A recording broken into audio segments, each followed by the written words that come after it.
Voters think all politicians are a little corrupt, but Trump might be pushing it. An article by Charles Homans in the New York Times Magazine. The piece opens with a striking question: how much is the American presidency worth? Homans suggests you could start the bidding at $2.2 billion, the minimum amount President Trump is thought to have earned during his first year back in office. That figure is 3.5 times what his family businesses earned in 2024, the last full year before he resumed the presidency.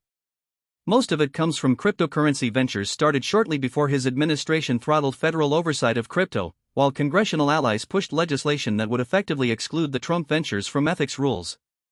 Days before his second inauguration, a firm tied to the government of the United Arab Emirates secretly bought a 49% stake in one company for $500 million.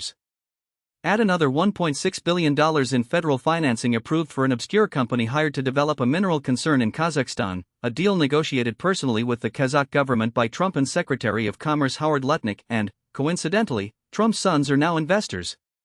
There's also the $400 million market value of the jet the Qatari government gave Trump last year, now grounded over security concerns.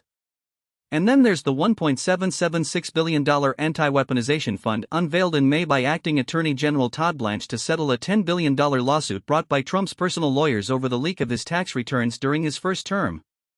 A Treasury-financed pot of money equivalent to more than half the annual state expenditures of South Dakota. It would be distributed to people prosecuted by the Biden administration, presumably Trump's allies. Donald K. Sherman of Citizens for Responsibility and Ethics in Washington called the fund one of the single most corrupt acts in American history. Yet Americans are chronically pessimistic about corruption. Since 2007, a large majority has agreed that corruption is widespread throughout the government in this country, according to Gallup.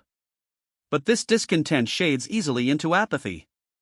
In election year surveys, corruption does not generally crack the top issues voters care about. No politician has understood and exploited this ambient cynicism more successfully than Trump, who has campaigned 3 times against corrupt enemies and a rigged system and twice led the most flagrantly self-enriching presidencies this country has seen. Homans notes there's a difference between the dozen or so million in government payments to Trump-owned resort properties, the most attention-grabbing conflicts of his first term, and the scale of what's happening now. That's the context from Charles Homans. Thanks for listening.